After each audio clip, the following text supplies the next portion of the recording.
എപ്പിസോഡിന്റെ തുടക്കത്തിൽ നമ്മൾ കാണുന്നത് അങ്ങനെ ഇപ്പോൾ ടൈം ട്രാവൽ ചെയ്ത് തന്റെ പഴയ സ്കൂൾ കാലഘട്ടത്തിലേക്ക് വന്ന് നിൽക്കുകയാണ് ലിൻ. അവൾ ഫ്യൂച്ചറിൽ നിന്ന് വന്നതുകൊണ്ട് തന്നെ എൻട്രൻസ് എക്സാം നടക്കുമ്പോൾ എന്തൊക്കെ ക്വസ്റ്റ്യൻ ആയിരിക്കും വന്നിട്ടുണ്ടാവുക എന്ന് അവൾക്ക് ഈസി ആയിട്ട് മനസ്സിലാക്കാൻ പറ്റുമായിരുന്നു. കാരണം പ്രീവിയസ് ഇയർ ക്വസ്റ്റ്യൻ പേപ്പറൊക്കെ ഫ്യൂച്ചറിൽ അവൈലബിൾ ആണല്ലോ. അങ്ങനെ അതൊക്കെ നോക്കി മനസ്സിലാക്കിയപ്പോൾ പാസ്റ്റിലേക്ക് എത്തിയിരിക്കുന്ന അവൾ എൻട്രൻസിന് നല്ല മാർക്ക് വാങ്ങണം എന്ന ആ ഒരു ഉദ്ദേശത്തിൽ ആ ക്വസ്റ്റ്യൻസ് ഒക്കെ പെട്ടെന്ന് ഇങ്ങനെ എന്റെ ആൻസേഴ്സ് നോട്ട് ചെയ്തെടുത്തോണ്ടിരിക്കുകയാണ്. അത് മറന്നു പോകുന്നതിന് മുന്നേ എഴുതി വെക്കണ്ടേ. അവളങ്ങനെ ക്ലാസ്സിലിരുന്ന് അത് എഴുതിക്കൊണ്ടിരിക്കുമ്പോഴേക്കും അവളുടെ ബെസ്റ്റ് ഫ്രണ്ടായ ടെങ് അങ്ങോട്ടേക്ക് എത്തുന്നു. ടെങ്ങിനെ അതേ വീണ്ടും ഇങ്ങനെ സ്കൂൾ യൂണിഫോമിലൊക്കെ കണ്ടപാടെ അവൾ ഭയങ്കര സന്തോഷത്തില് കവിളിലൊക്കെ ഒരു കുത്തി വെച്ച് കൊടുത്ത് നീ കാണാൻ സുന്ദരിയാന്നൊക്കെ പറഞ്ഞോണ്ടിരിക്കുമ്പോ അതെനിക്കാണോ അറിയാത്തത് മട്ടിലാണ് ടെങ്ങിന്റെ ഇരിപ്പ്. ഈ ടെങ്ങിനെയാണ് മുന്നേ നമ്മൾ ആ ഗ്രൂപ്പ് ഫോട്ടോ കണ്ടപ്പോ ആ പയ്യൻ ഏതാണെന്ന് അറിയാൻ വേണ്ടി ലിൻ കോണ്ടാക്ട് ചെയ്തതായി കണ്ടത്. എന്തായാലും കഴിഞ്ഞ ദിവസം ലിന്നിനെ സാൻ റിജക്ട് ചെയ്തിരുന്നല്ലോ, എന്റെ പുറകെ നടക്കണ്ടെന്നൊക്കെ പറഞ്ഞു. അത് ടെങ്ങും അറിഞ്ഞിട്ടുണ്ടായിരുന്നു. അതുകൊണ്ട് തന്നെ ലിൻ അതിന്റെ സങ്കടത്തിരിക്കായിരിക്കും എന്നാണ് ടെങ് കരുതിയതെങ്കിലും ലിൻ ഭയങ്കര ഹാപ്പി ആയിട്ട് എന്തൊക്കെയോ ഇരുന്ന് എഴുതുന്നത് ടെങ് ശ്രദ്ധിക്കുന്നുണ്ട്. നിനക്ക് സാറിന്റെ അടുത്ത് നിന്ന് നമ്മുടെ ഗ്രൂപ്പ് ഫോട്ടോയ്ക്ക് പോസ്റ്റ് ചെയ്യണമെന്ന് ആഗ്രഹമുണ്ടോ? ഞാൻ അവനോട് സംസാരിക്കണോ എന്നൊക്കെ ചോദിക്കുമ്പോ അതിനൊന്നും ആവശ്യമില്ല, എനിക്ക് വേറെ ഓരോ ഇമ്പോർട്ടന്റ് ആയ കാര്യങ്ങളുണ്ടെന്നും പറഞ്ഞ് ലിൻ ഒഴിഞ്ഞു മാറാണ്. ഇവരുടെ സ്കൂളിലെ അവസാന വർഷമാണിത്. ഉടനെ തന്നെ സ്കൂൾ പഠനമൊക്കെ കഴിഞ്ഞ് എൻട്രൻസ് എക്സാം ഒക്കെ നന്നായി എഴുതി അവർ കോളേജിൽ പഠിക്കാൻ പോകേണ്ടവരാണ്. അപ്പൊ അതിനു മുന്നേ അവരുടെ ഗ്രൂപ്പ് ഫോട്ടോ എടുക്കുന്ന ഒരു ചടങ്ങുണ്ടല്ലോ, അത് ഇന്നാണ്. അങ്ങനെ ഗ്രൂപ്പ് ഫോട്ടോയ്ക്ക് പോസ്റ്റ് ചെയ്യാൻ വേണ്ടി ക്ലാസ്സിൽ നിന്ന് ഇറങ്ങുന്ന ടീമാണ് അവിടെ സാങ്ങിനെ അവൾ വീണ്ടും കാണുന്നത്. ഇവന്റെ പേര് സാങ് എന്നാണ്, ZHANG. അവളെ റിജക്ട് ചെയ്യുന്ന പയ്യന്റെ പേര് സാൻ എന്നാണ്, ZHAN. ഒരു ജിയുടെ വ്യത്യാസമേ ഉള്ളേ. അപ്പൊ എന്തായാലും അവനെ കണ്ടപാടെ എല്ലാ തവണയും ടോപ്പ് ആവുന്നത് നീയല്ലേടാ, എന്തായാലും ഇത്തവണ അത് നടക്കാൻ പോകുന്നില്ല, എന്റെ കയ്യിലെ ക്വസ്റ്റ്യൻസ് ഒക്കെ ഉണ്ട്, ഞാനായിരിക്കും ടോപ്പ് എന്ന് അവൾ മനസ്സിൽ ഓർക്കുന്നുണ്ടായിരുന്നു. എന്തായാലും അങ്ങനെ ഫോട്ടോ എടുക്കാൻ വേണ്ടി അവർ പോയി നിൽക്കുന്ന ടീം. ഇവരുടെ കൂട്ടത്തിലെ ഒരു പയ്യൻ മാത്രം അവൻ കുറച്ച് വേറിട്ട് നിൽക്കണം, അവനെ ഫോട്ടോയിൽ എടുത്തറിയണം എന്ന രീതിക്ക് പ്രോപ്പറായി യൂണിഫോം ഒന്നും ഇടാതെ പെട്ടെന്ന് ക്യാച്ച് ചെയ്യാൻ പറ്റുന്ന ഡ്രസ് ഇട്ടുകൊണ്ടാണ് വന്ന് നിൽക്കുന്നത്. ഇതൊക്കെ കണ്ട് ദേഷ്യം വന്ന സാറാകട്ടെ ഇവരൊക്കെ കൂടി ഭയങ്കരമായിട്ട് വഴക്ക് പറയുന്നുണ്ട്. പ്രത്യേകിച്ച് നമ്മുടെ ലിന്നിനെ. അവളുടെ ശ്രദ്ധ ശരിയല്ല, അവൾ മര്യാദയ്ക്ക് യൂണിഫോം ധരിച്ചിട്ടില്ല, അതാ ഇതാ, മര്യാദയ്ക്ക് പഠിക്കില്ല എന്നൊക്കെ പറഞ്ഞ് പലതും പറഞ്ഞ് സാർ എടുക്കാം, ഫോട്ടോ എടുപ്പിക്കാൻ നിർത്തില്ല, നിന്റെ ക്ലാസ് ശരിയല്ല എന്നൊക്കെ പറഞ്ഞ് മൊത്തത്തിലും കൂടി കുറ്റപ്പെടുത്തുമ്പോൾ എല്ലാ ക്ലാസ്സും ഇങ്ങനെയൊക്കെ തന്നെയാ. സാറെന്തിന് എപ്പോഴും ഞങ്ങളുടെ ക്ലാസ്സിനെ മാത്രം കുറ്റപ്പെടുത്തുന്നത്? പിന്നെ ഈ കോളേജ് എൻട്രൻസ് എക്സാം പാസ്സാവുന്നത് വലിയ ഡീലൊന്നും അല്ല, ഈസി ആയിട്ട് അത് പാസ്സാവുന്നെല്ലാം അവൾ ഇങ്ങനെ പറയുന്നുണ്ട്. എനിക്ക് വേണമെങ്കിൽ വരാൻ പോകുന്ന എക്സാമിന്റെ പ്രധാന പോയിന്റ്സ് പോലും എല്ലാവരുമായിട്ട് ഷെയർ ചെയ്യാൻ പറ്റും, നിങ്ങൾ നോക്കിക്കോ. നമ്മുടെ എൻട്രൻസ് എക്സാമിന് ചൈനീസ് കോമ്പോസിഷന്റെ ഈ ഒരു ടോപ്പിക് ഉണ്ടാവും എന്നൊക്കെ പറഞ്ഞ് അവൾ ചില ടോപ്പിക്കും ആ ഒരു കുട്ടികളുടെ മുന്നിൽ പറയുന്നുണ്ട്. ഒപ്പം തന്നെ ഒരു വാർണിംഗും കൊടുക്കുന്നു. ഞാൻ ഈ പറയുന്നത് നിങ്ങളാരും കാര്യമായിട്ട് എടുത്തില്ലെങ്കിൽ തീർച്ചയായും നിങ്ങളൊക്കെ പിന്നീട് ദുഃഖിക്കേണ്ടി വരുമെന്ന്. അങ്ങനെ പിന്നീട് ഇവരുടെ കോളേജ് എൻട്രൻസ് എക്സാം നടക്കുന്നതാണ് നമ്മൾ കാണുന്നത്. എക്സാം ഒക്കെ കഴിഞ്ഞ് തിരിച്ച് ബസ്സിൽ വീട്ടിലേക്ക് പോകുന്ന ലിൻ ബസ്സിൽ വെച്ച് സാങ്ങിനെ കാണുന്നുണ്ട്. അവനെ കണ്ടപാട് അവൾ അടുത്തേക്ക് എന്ന് സംസാരിക്കുന്നത്, ഞാൻ പറഞ്ഞില്ലേ കോമ്പോസിഷന്റെ ടോപ്പിക് ഇതായിരിക്കും എന്ന്, അത് കറക്റ്റ് ആയില്ലേ? എന്തായാലും ഞാനത് പറഞ്ഞുകൊണ്ട്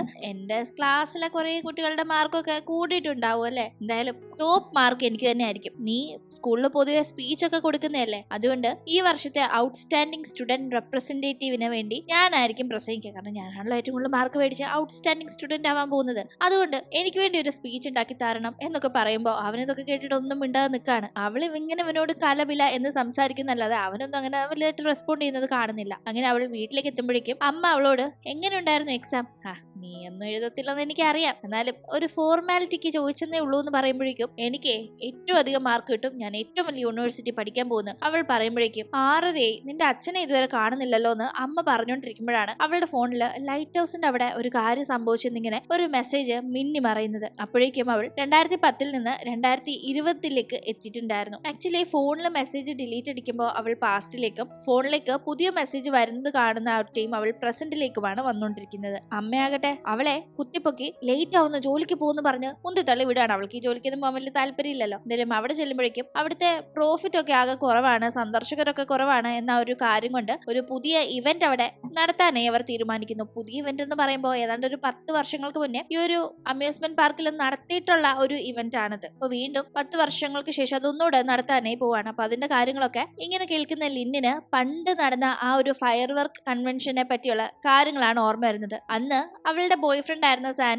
അതിൽ ഫസ്റ്റ് പ്രൈസ് നേടുകയും അവൾക്ക് ഷൂ സമ്മാനമായി വാങ്ങുകയും ചെയ്തിട്ടുണ്ടായിരുന്നു. അതിങ്ങനെ ആലോചിച്ച് നിൽക്കുമ്പോഴേക്കും അവന്റെ ഒരു മെസ്സേജ് അവൾക്ക് വരുന്നുണ്ട്. നമ്മുടെ കല്യാണം എന്തായാലും ക്യാൻസൽ ചെയ്യാൻ പോവല്ലേ, അതുകൊണ്ട് തന്നെ ഞാൻ മുൻകൈ എടുത്ത് അതിനുവേണ്ടി ബുക്ക് ചെയ്തിരുന്ന ഹോട്ടലും ഹണിമൂൺ ട്രിപ്പിന്റെ കാര്യങ്ങളും ഒക്കെ ക്യാൻസൽ ചെയ്തിട്ടുണ്ട്. പിന്നെ നീ ആയിട്ട് നിന്റെ വീട്ടുകാരോട് പറയുമെന്ന് എനിക്ക് തോന്നുന്നില്ല, അതുകൊണ്ട് ഞാൻ തന്നെ മുൻകൈ എടുത്ത് നിന്റെ വീട്ടുകാരോട് പറയാന്നൊക്കെ അവൻ മെസ്സേജ് അയച്ചിരിക്കുന്നത് കാണുമ്പോൾ അവൾക്ക് കലി ഇളകുന്നുണ്ട്. തന്നെ ഒരുപാട് ഇഷ്ടമാണ് അവനെന്ന് കരുതിയിരുന്ന ആ ഒരു പഴയ കാര്യങ്ങളൊക്കെ അവൾ ആലോചിച്ച് നിൽക്കുമ്പോഴാണ് ഇവന്റെ ഇപ്പോഴത്തെ മെസ്സേജ് അവൾ കാണുന്നത്. അതുകൊണ്ട് തന്നെ ഭയങ്കര ദേഷ്യത്തില് വീണ്ടും പാസ്റ്റിലേക്ക് പോകാനായി അവൾ ഫോൺ എടുത്ത് ഒരു മെസ്സേജ് ഡിലീറ്റ് അടിക്കുന്നു. ഇപ്പൊ അവൾ വന്ന് നിൽക്കുന്നത് 10 വർഷങ്ങൾക്ക് മുന്നേ ആ ഒരു ഫയർ വർക്ക്സ് കൺവെൻഷൻ നടന്ന ആ ഒരു സമയത്താണ്. ഈ ഒരു പരിപാടിയിലാണല്ലോ ഫസ്റ്റ് പ്രൈസ് വിജയിച്ച് സാൻ അവൾക്ക് ഷൂസ് ഒക്കെ ഗിഫ്റ്റ് ചെയ്തത്. ഇപ്പോഴും അതേ കണക്ക് ആ ഒരു പരിപാടിയിൽ സാൻ പങ്കെടുത്ത് അവന് 1ാം സമ്മാനം കിട്ടുകയും അവൻ അവൾക്ക് അതുകൊണ്ട് ഷൂസ് വാങ്ങി അത് ഗിഫ്റ്റ് ചെയ്യാൻ നോക്കുകയും ചെയ്യുമ്പോൾ അവളത് എനിക്ക് ഇതിന്റെ ആവശ്യമില്ലാന്ന് പറഞ്ഞ് റിജക്ട് ചെയ്യാണ്. ഇതൊന്നും വാങ്ങിയിട്ട് ഒരു കാര്യമില്ല, ഫ്യൂച്ചറിൽ ഇവൻ തന്നെ ഉപേക്ഷിച്ചു പോകുകയും തന്നെ വളരെയേറെ ഇവൻ സങ്കടപ്പെടുത്തും എന്നവൾക്ക് നന്നായി അനുഭവം കൊണ്ട് അറിയാലോ. അതുകൊണ്ടാണ് അവളത് ഇപ്പോഴേ റിജക്ട് ചെയ്ത് കളയുന്നത്. കാരണം ഇവൻ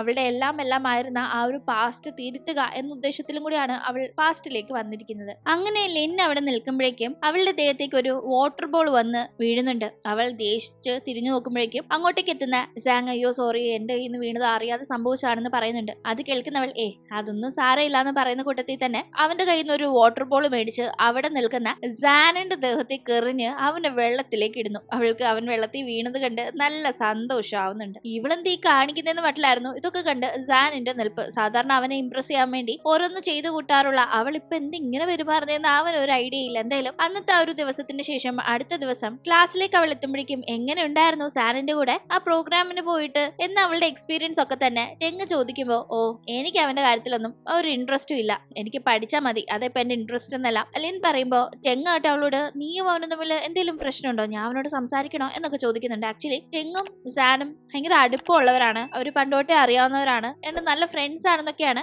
ലിന്നിന്റെ വിചാരം. അതുകൊണ്ട് തന്നെ ലിന്നിനെ സാനുമായി എടുക്കാൻ ടെങ് കുറെ സഹായിച്ചിട്ടുണ്ടെന്നാണ് ലിൻ വിശ്വസിക്കുന്നത്. എന്തായാലും ഇപ്പൊ അവൾ ഈ കാര്യങ്ങളൊക്കെ പറയുമ്പോ വേണ്ടെന്ന് പറഞ്ഞ് ഒഴിഞ്ഞു മാറുകയാണ് ലിൻ. അങ്ങനെ ഇപ്പൊ വീണ്ടും കോളേജ് എൻട്രൻസ് എക്സാം എഴുതാനായി അവൾ എത്തുന്നുണ്ട്. ഓരോ തവണ പാസ്റ്റിൽ നിന്ന് തിരിച്ച് ഫ്യൂച്ചറിലേക്ക് പോയി വീണ്ടും തിരിച്ചു വരുമ്പോ കാര്യങ്ങൾ റിപ്പീറ്റ് ആവുന്നുണ്ട്. അതേ കണക്കാണ് ഈ ഒരു എൻട്രൻസ് എക്സാമും. അങ്ങനെ എക്സാം കഴിഞ്ഞ് തിരിച്ച് വീട്ടിലേക്ക് ബസ്സിൽ പോകുമ്പോൾ സാങ്ങിനെ അവൾ കാണുന്നുണ്ട്. ആ ടീം അവൻ പാട്ട് കേൾക്കുകയാണ് എന്ന് ശ്രദ്ധിക്കുന്നവൾ എനിക്കും കൂടി തരുമോ എന്ന് ചോദിച്ച് ഹെഡ്ഫോണിന്റെ ഒരു സൈഡ് വാങ്ങി ഇങ്ങനെ പാട്ട് കേട്ടോണ്ടിരിക്കുകയാണ് അവന്റെ കൂടെ. അവൾ തിരിച്ച് വീട്ടിലേക്ക് എത്തുമ്പോഴേക്കും കഴിഞ്ഞ ദിവസം അവൾ പാസ്റ്റിലേക്ക് ടൈം ട്രാവൽ ചെയ്തു വന്ന ഏതാണ്ട് അതേ സമയമായിട്ടുണ്ട്, 6:30. ഇപ്പോഴും ആ ഒരു 6:30 ആയപ്പോ അമ്മ അച്ഛൻ വീട്ടിലേക്ക് വന്നില്ല എന്ന കാര്യം അവളോട് പറയുന്ന അതേ ടീം തന്നെ ഫോണിലേക്ക് ലൈറ്റ് ഹൗസിന്റെ അവിടെ നിന്ന് സാങ് എന്ന പയ്യൻ താഴേക്ക് വീണു എന്ന ഒരു ന്യൂസ് അവളുടെ ഫോണിൽ മെസ്സേജ് ആയി എത്തുന്നുണ്ട്. ആ മെസ്സേജ് വന്ന ഉടനെ അവൾ ടൈം ട്രാവൽ ചെയ്ത് ഫ്യൂച്ചറിലേക്ക് ചെല്ലുന്നു. മുന്നേ അവൾ ടൈം ട്രാവൽ ചെയ്ത് വന്നപ്പോഴും ഇതേ കണക്ക് അച്ഛന്റെ കാര്യം അമ്മ പറഞ്ഞുകൊണ്ടിരുന്നപ്പോഴും 6:30 ആയിരുന്നു. അതേ ടീം തന്നെ ഫോണില് ലൈറ്റ് ഹൗസിന്റെ അവിടെ എന്തോ ഒന്ന് സംഭവിച്ചു എന്ന കണക്ക് മെസ്സേജ് വന്നപ്പോഴാണ് അവൾ തിരിച്ച് ഫ്യൂച്ചറിലേക്ക് പോയത്. എന്താണ് ആ മെസ്സേജ് എന്ന് അപ്പോൾ അവൾക്ക് കാണാൻ പറ്റിയില്ല. പക്ഷെ ഇപ്പോ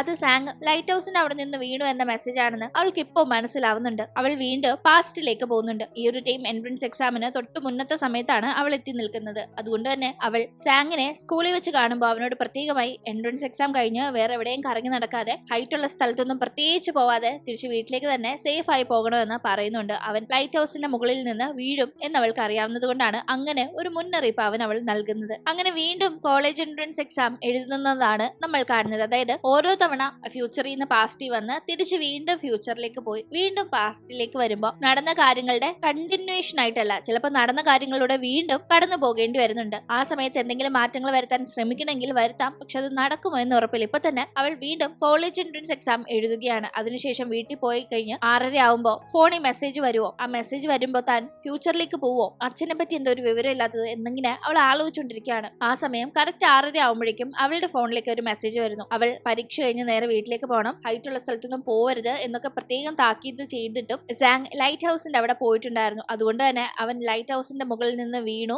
അവൻ മരിച്ചു എന്നൊരു മെസ്സേജ് ഇപ്പൊ അവളുടെ ഫോണിലേക്ക് വരുമ്പോഴേക്കും അവൾ തിരിച്ച് ഫ്യൂച്ചറിലേക്ക് ടൈം ട്രാവൽ ചെയ്തു പോകുന്നു. മുന്നേ പാസ്റ്റിലേക്ക് പോയപ്പോ ലൈറ്റ് ഹൗസിന്റെ മുകളിൽ നിന്ന് ആരോ വീണു, അതിനുശേഷം വീണത് സാങ് ആണ്, പിന്നീട് സാങ് മരിച്ചു എന്നിങ്ങനെ ഓരോ തവണ പാസ്റ്റിലേക്ക് പോകുമ്പോഴും ഓരോ കാര്യങ്ങൾ വെച്ചാണ് അവൾ അറിഞ്ഞിരിക്കുന്നത്. സാങ് മരിച്ചു എന്ന് കണ്ട ശേഷം ആകെ ടെൻഷൻ കയറുന്ന അവൾ വീണ്ടും പാസ്റ്റിലേക്ക് പോകാനായി മെസ്സേജ് എടുത്ത് ഡിലീറ്റ് ചെയ്യുന്നുണ്ട്. പക്ഷെ ആദ്യം ഒന്ന് ഡിലീറ്റ് ചെയ്തു, ഒരു മാറ്റവും ഇല്ല. രണ്ടാമത് ഡിലീറ്റ് ചെയ്തു, ഒരു മാറ്റവും ഇല്ല. മൂന്നാമത് മെസ്സേജ് ഡിലീറ്റ് ചെയ്തിട്ടും അവൾക്ക് മുന്നത്തെ കണക്ക് പാസ്റ്റിലേക്ക് പോകാൻ സാധിക്കുന്നില്ല. അവൾക്ക് കാര്യങ്ങൾ കൂട്ടി വായിക്കുമ്പോൾ ഓരോ തവണ സാങ്ങുമായി ബന്ധപ്പെട്ട മെസ്സേജ് തന്റെ ഫോണിലേക്ക് വരുമ്പോഴാണ് താൻ പാസ്റ്റിൽ നിന്ന് തിരിച്ച് ഫ്യൂച്ചറിലേക്ക് വന്നുകൊണ്ടിരുന്നത് എന്ന് അവൾക്ക് അവൾക്ക് മനസ്സിലാവുന്നുണ്ട്. അവളാകട്ടെ അന്ന് വീണ്ടും ആ മിസ്റ്റീരിയസ് ആയ ആളെ കടൽ തീരത്ത് വെച്ച് കാണുന്നു. അയാളോട് എനിക്ക് വട്ട് പിടിക്കുന്നതാണൊക്കെ എനിക്ക് തോന്നുന്നുണ്ട്. അന്ന് നിങ്ങളെ കണ്ടുപോയ ശേഷമാണ് എന്റെ ലൈഫിൽ ഈ കാര്യങ്ങളൊക്കെ സംഭവിക്കാൻ തുടങ്ങിയത്. ഞാൻ എന്റെ പാസ്റ്റിലേക്ക് പോയിട്ട് തിരിച്ച് എന്റെ ഈ ലൈഫിലേക്ക് വന്നോണ്ടിരിക്കുക. ഇതൊക്കെ ഒരു സ്വപ്നമാണോ സത്യമാണോ എന്നൊന്നും മനസ്സിലാവുന്ന പോലുമില്ല. ഞാനുമായിട്ട് ഒരു ബന്ധമില്ലാത്ത ഒരാളുടെ മരണമാണ് എന്നെ ഇങ്ങനെ ആകെ കുഴപ്പിക്കുന്നത്. എനിക്ക് ഒന്നും മനസ്സിലാവുന്നില്ല. വട്ട് പിടിക്കുന്ന പോലെ ഉണ്ട്. പക്ഷെ എനിക്ക് ഈ ലൈഫ് വേണ്ട. എനിക്ക് എന്റെ പാസ്റ്റിലേക്ക് പോയി ലൈഫ് ഒന്ന് തിരുത്തണമെന്നുണ്ടെന്നല്ല അവൾ ആവശ്യപ്പെടുമ്പോ, നീ പറഞ്ഞില്ലേ ഒരാളുടെ മരണമാണ് നിന്റെ ലൈഫിനെ ഇപ്പൊ ആകെ കുഴപ്പിച്ചോണ്ടിരിക്കുന്നതെന്ന്. നിന്റെ ലൈഫിനെ മാറ്റിയെടുക്കണമെങ്കിൽ ആ മരണം സംഭവിക്കാതിരിക്കാനായി നിനക്ക് ശ്രമിച്ചൂടെ എന്ന് പറഞ്ഞ് അയാൾ അവിടെ നിന്ന് പോകുമ്പോഴേക്കും അയാൾ പറഞ്ഞതിന്റെ അർത്ഥം കംപ്ലീറ്റ് ആയി മനസ്സിലാവാതെ കിളി പോയി നിൽക്കുകയായിരുന്നു ലിൻ. ആ ടീം അവളെ അമ്മ ഫോൺ ചെയ്ത് നീ ഇത് എവിടെയാന്നൊക്കെ ചോദിച്ച് സംസാരിക്കുമ്പോൾ ഞാനിവിടെ ബീച്ചിന്റെ അവിടെ ഉണ്ടെന്ന് അവൾ പറയുമ്പോഴേക്കും വേഗം വീട്ടിലേക്ക് വന്നൊക്കെ അമ്മ പറയുന്നുണ്ട്. അവൾ ഈ ടീം സാൻ താനുമായി ബ്രേക്കപ്പ് ചെയ്തു എന്നത് അമ്മയോട് പറയാനായി ശ്രമിക്കുന്നുണ്ടെങ്കിലും അത് പറയാൻ സാധിക്കാതെ കോള് കട്ട് ചെയ്യേണ്ടി വരുന്നു. അങ്ങനെ അവിടെ നിന്ന് തിരിച്ചു പോകുന്ന വഴി അവൾ വർഷങ്ങൾക്ക് ശേഷം സ്കൂളിലെ അവളുടെ ബെസ്റ്റ് ഫ്രണ്ട് ആയ ടെങ്ങിനെ കാണുന്നുണ്ട്. ടെങ് ആയിട്ട് പഠനമൊക്കെ കഴിഞ്ഞ വിദേശത്തായിരുന്നു. ഇപ്പോഴാണ് വന്നിരിക്കുന്നത്. അപ്രതീക്ഷിതമായി ടെങ്ങിനെ കണ്ടതിന് സന്തോഷമുണ്ടെങ്കിലും സാനും അവളും ബ്രേക്കപ്പ് ആയി മാരേജ് നടക്കാൻ പോകുന്നില്ല എന്ന ഒരു കാര്യം ഇവർ ഒന്നിക്കണമെന്ന് സ്കൂൾ കാലഘട്ടം മുതൽ ആഗ്രഹമുണ്ടെന്ന് അവൾ വിശ്വസിച്ചിരുന്ന ടെങ്ങിനെ കേട്ടാൽ സങ്കടമാകുമെന്ന് ആ ഒരു തോന്നൽ മനസ്സിലുണ്ടെങ്കിലും എന്തായാലും അറിയിക്കേണ്ടെന്ന രീതിക്ക് പറഞ്ഞു തുടങ്ങുമ്പോഴേക്കും ടെങ് അതിലും വലിയൊരു ബോംബ് പൊട്ടിക്കുന്നുണ്ട്. അതായത് സാൻ ലിന്നിനെ ബ്രേക്കപ്പ് ചെയ്തത് അവന്റെ ഗേൾ ഫ്രണ്ട് ആയ ഒരു പെൺകുട്ടിയെ കല്യാണം കഴിക്കാനാണ്. ആ പെൺകുട്ടി മറ്റാരും അല്ല, അത് ടെങ് ആണെന്ന കാര്യം. ആ ഒരു കാര്യം കേട്ട് അവൾ ആകെ ഷോക്കാവുന്നു. കാരണം അവൾക്ക് എത്രത്തോളം സാങ്ങിനെ ഇഷ്ടമായിരുന്നു, സാന്റെ പുറകെ അവൾ എത്രത്തോളം സ്കൂൾ കാലഘട്ടം മുതൽ നടന്നിട്ടുണ്ട്, എത്ര കഷ്ടപ്പെട്ടാണ് അവൻ അവളെ തിരിച്ച് സ്നേഹിക്കുന്ന ഒരു സിറ്റുവേഷനിലേക്ക് അവൾ കൊണ്ടുവന്ന് എത്തിച്ചത് എല്ലാം അറിയായിരുന്ന അവളുടെ ഈ ബെസ്റ്റ് ഫ്രണ്ടായ ടെങ് അവളോട് എന്തിനീ ചതി ചെയ്തു, അവളുടെ ബോയ് ഫ്രണ്ടിനെ എന്തിനു തട്ടിയെടുത്തു എന്ന ഒരു ഷോക്കിൽ നിൽക്കുന്നുണ്ടെങ്കിലും അവളാകട്ടെ ഉള്ളിലെ സങ്കടം മറച്ചു കൺഗ്രാറ്റുലേഷൻ എന്ന് പറയുന്നുണ്ട്. ഇത് കേൾക്കുന്ന സാൻ അവളോട് അവിടെ നിന്ന് പോവാനായി ആവശ്യപ്പെടുമ്പോഴേക്കും അവളാകട്ടെ കയ്യിൽ മുന്നേ ആ ഒരു മനുഷ്യൻ കൊടുത്ത ചൂണ്ടയുണ്ടായിരുന്നു, അതിപ്പോ എന്റെ വിവാഹ സമ്മാനമായി വെച്ചോ എന്ന് പറഞ്ഞ് ടെങ്ങിന് കൊടുക്കുന്ന കൂട്ടത്തിൽ തന്നെ വളരെ സർക്കാസ്റ്റിക് ആയി പറയുന്നുണ്ട്. ഒരു മീൻ ചൂണ്ടയിൽ കുരുങ്ങുന്നത് സ്വമേധയാ, അതിലൂടെ അതിന് നഷ്ടപ്പെടാൻ പോകുന്നത് എന്താണെന്ന് അറിയാതെ എന്ന് പറഞ്ഞ് അവൾ അവിടെ നിന്ന് പോന്നു. അവളാകട്ടെ തിരിച്ചു വീട്ടിന്റെ അവിടെ എത്തുമ്പോഴേക്കും അമ്മ അവളെയും കൊണ്ട് വെഡിങ് ഡ്രസ്സ് പർച്ചേസ് ചെയ്യാൻ പോകാൻ റെഡി ആയിരിക്കായിരുന്നു. അങ്ങനെ ഷോപ്പിലേക്ക് അമ്മ അവളെ നിർബന്ധിച്ച് കൊണ്ടുപോയി ഡ്രസ്സൊക്കെ ട്രയൽ ചെയ്ത് അതിന്റെ ഫോട്ടോ ഒക്കെ എടുത്ത് അമ്മയുടെ കൊളീഗ്സിനെയും എല്ലാവരെയും കാണിക്കാനായി എക്സൈറ്റഡ് ആയിരിക്കുകയാണ്. ഈ ടീം അവൾ രണ്ടും കൽപ്പിച്ച് ഇനിയും ഇത് മുന്നോട്ട് കൊണ്ടുപോയാൽ ശരിയാവില്ല എന്ന ആ ഒരു തിരിച്ചറിവിൽ അമ്മയോട് വെഡിങ് നടക്കില്ല, അവൻ എന്നെ ബ്രേക്കപ്പ് ചെയ്തു എന്ന ഒരു കാര്യം പറയുമ്പോഴേക്കും അമ്മ ആകെ ഷോക്ക് ആവുന്നുണ്ട്. എന്താ ഇപ്പൊ ഇങ്ങനെ സംഭവിച്ചെന്നൊക്കെ അമ്മ ഞെട്ടി നിൽക്കുമ്പോഴേക്കും കൂടുതൽ എക്സ്പ്ലനേഷൻ ഒന്നും കൊടുക്കാൻ പറ്റാതെ അവൾ അവിടെ നിന്ന് ഇറങ്ങിപ്പോകുന്നു. അവൾ അങ്ങനെ ഭയങ്കര സങ്കടപ്പെട്ട് റോഡിലൂടെ നടക്കുമ്പോഴേക്കും സാൻ അങ്ങോട്ടേക്ക് എത്തുന്നു. നിന്റെ അമ്മ എന്നെ കാണാൻ വിളിച്ചിട്ട് ഞാൻ വന്നതെന്ന് അവൻ പറയുമ്പോഴേക്കും അതിന്റെ ഒന്നും ആവശ്യമില്ല, എന്തായാലും തിരിച്ചു പോക്കോ, ഇതിനെപ്പറ്റി കൂടുതലൊന്നും സംസാരിക്കേണ്ട, എന്റെ പേരൻസിനെ ഞാൻ എങ്ങനെയും ഡീൽ ചെയ്തോളാന്ന് പറഞ്ഞു അവനെ അവൾ പറഞ്ഞു വിടാണ്. അപ്പോഴേക്കും അവളുടെ ഫോണിലേക്ക് ടെങ്ങിന്റെ മെസ്സേജ് വരുന്നുണ്ട്. ഇവരുടെ സ്കൂൾ കാലഘട്ടത്തിലെ ചില വീഡിയോ ക്ലിപ്സ് അയച്ചിട്ട് ഇതേ നോക്ക് എത്ര ഹാപ്പി ഡേയ്സ് ആയിരുന്നു അല്ലേത്, അതുകൊണ്ട് ആ ഒരു നല്ല ഓർമ്മകളൊക്കെ ഈ ഒരു വിവാഹത്തിന്റെ പേരിൽ ഇല്ലാണ്ടാവരുത്, നീ എന്നോട് ക്ഷമിക്കുന്നു ഞാൻ വിചാരിക്കുന്നു, മാരേജിന് വരണം എന്നൊക്കെ പറഞ്ഞാണ് മെസ്സേജ് അയച്ചിരിക്കുന്നത്. ഈ ഒരു വീഡിയോ ഓപ്പൺ ചെയ്ത് നോക്കുന്ന ലിന്നിന് അതിൽ പ്രത്യേകിച്ച് ഒരു ക്ലിപ്പ് സ്ട്രൈക്ക് ആവുന്നുണ്ട്. ഒരു വീഡിയോയുടെ ബാക്ക്ഗ്രൗണ്ടിൽ ഒരു പയ്യനെ കുറച്ച് പേര് ചേർന്ന് അടിക്കുന്ന ഒരു സീൻ ഉണ്ടായിരുന്നു. ആ അടി കിട്ടുന്ന പയ്യൻ സാങ് ആണെന്ന് കണ്ട് അവൾ ആകെ ഷോക്ക് ആവുന്നുണ്ട്. പാസ്റ്റ് നിന്നാലേ എനിക്ക് എന്റെ ഫ്യൂച്ചർ തിരുത്താൻ സാധിക്കത്തുള്ളൂ, എന്റെ ലൈഫിൽ നിന്ന് സാനിനെ അപ്പാടെ തുടച്ചു നീക്കി എന്റെ ലൈഫ് നല്ല രീതിക്ക് ഞാനിപ്പോൾ ആഗ്രഹിക്കുന്ന കണക്ക് മാറ്റിയെടുക്കാൻ സാധിക്കുള്ളൂ. അതിന് ഞാൻ പാസ്റ്റിൽ നിൽക്കണമെങ്കിൽ പാസ്റ്റിൽ നിന്ന് എന്നെ തിരിച്ച് ഫ്യൂച്ചറിലേക്ക് കൊണ്ടുവരുന്ന സാങ്ങിന്റെ മരണം സംഭവിക്കരുത്. അത് തടയാനായി എനിക്ക് എങ്ങനെ സാധിക്കും? എന്തിനായിരിക്കും അവൻ പരീക്ഷ കഴിഞ്ഞ് ലൈറ്റ് ഹൗസിന്റെ മുകളിൽ നിന്ന് ചാടി മരിച്ചത്? അവൻ തന്നെ മരിച്ചതായിരിക്കുമോ? അതിന്റെ കാരണം എന്തായിരിക്കും? ഇനി അഥവാ അല്ല അവൻ ആരെങ്കിലും കൊന്നതാണെങ്കിൽ ആരായിരിക്കും? ഇപ്പൊ അവനെ ഉപദ്രവിക്കുന്ന ഈ ചുവന്ന മുടിയുള്ള പയ്യനായിരിക്കോ എന്നൊക്കെ അവൾ ആകെപ്പാടെ കൺഫ്യൂസ്ഡ് ആവുന്നുണ്ട്. എന്തായാലും സാങ് മരിക്കരുത്, എങ്കിൽ മാത്രമേ തന്നെ ഭയങ്കര സങ്കടത്തിലാക്കിയ സാനിനെയും ടെങ്ങിനെയും തന്റെ ലൈഫിൽ നിന്ന് മാറ്റാനേ സാധിക്കൂ എന്ന് ഉറപ്പിച്ചവൾ പാസ്റ്റിലേക്ക് പോയി സാങ് മരിക്കുന്നത് എങ്ങനെയും തടയണമെന്ന് തീരുമാനിക്കുന്നു. ശേഷം എന്ത് സംഭവിക്കുമെന്ന് നമുക്ക് അടുത്ത എപ്പിസോഡിലൂടെ കാണാം. ഇന്നത്തെ വീഡിയോ ഇഷ്ടമായാൽ മറക്കാതെ ലൈക്ക് ചെയ്തും ഷെയർ ചെയ്തും സബ്സ്ക്രൈബ് ചെയ്തും സപ്പോർട്ട് ചെയ്യണം. അപ്പോൾ വീണ്ടും പുതിയൊരു എപ്പിസോഡുമായി കണ്ടുമുട്ടും വരെ ബൈ.